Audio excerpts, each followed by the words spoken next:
তো hello guys কিতা করা সারা আসনি বালা হয়ে আছে না আজ আমি ছোট মোটো বলকে লইয়া আইছি আর এখানে লেগে সানাইয়া বুঝছনি আর সানাইয়া ওখান দেখো আমরা বাসা যেখান দেখো গ্যারেজ বুঝছনি ওখান তার বাসা কো সানাইয়া আর এখান সৌদি আরব হাফারাল বাদ বুঝছনি আখতা আমার গাড়ি খারাপ হয়ে গেছে গাড়ির গিয়ার আগে তো জানা করে দি জানা বাদে আমি আমার কফিলটা ফোন মারি কইছিল আমার গাড়ি নষ্ট হয়ে গেছে ওটা কইছে চল সানাইয়া যেতাম অনেক ঠিক করে আইমু অসুবিধা নাই বাদে ওনো লইয়া আইছি ইনো আনার পরে বাইন খাম আরেগু বাড়ে গেছে বুঝছনি আর ওজন কই না নি ফুন্না গাড়ি হইলে মানে আর কি কফিলটে মাতার যায় কফিলের লগে মাতা যায় হ্যাঁ তোর গাড়ি ফুন্না এখন আমি কিতা করতাম নষ্ট তো আর ওই বই না আর হ্যাঁ আরেকও বাড়েছে ভাইয়ান এসি নষ্ট হয়ে গেছে আমার কফিলটা করার বাদে এসিও কইছে আচ্ছা ওইবার ঠিক করে এলা ভাইয়ান ফুন্না গাড়ি চালানে আর এক মজা বুঝছো নি কফিলটে মাতা যায় কফিলের লগে খোয়া যায় তোর গাড়ি ফুন্না আমি কিতা করতাম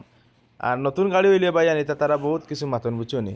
আর এখন কথা হইলে ভাইয়ান আমি সৌদি আরব তো মাতানটা দেখাই আর হকলতা বুঝছো নি তার আমার গাড়ি হইলে কুয়েটার আমি ভাই কুয়েটার ভিজা আমার কুয়েটার হকলতা বুঝছো নি আমার কফিলও কুয়েটার অন তার জব হকলতা বুঝছো নি তো সৌদি আরব হাফারাল বাদ অন তার মেইন বাড়ি বুঝছো নি আর কিন্তু কফিলর হকলতা কুয়েটার আমার ভিজা টিজা হকলতা কুয়েটার 3 মাস মাদ্রাসা বন্ধ থেকে হয়তো আমরা অন আইয়ে বুঝছো নি আর দেখা নি ভাইয়ান গাড়ি এখন জারি কান আমার বহুত ফেভারিট গাড়ি বুঝছো নি খার ফেভারিট ওখান কইও বুঝছো নি কমেন্টে জানাইও এখন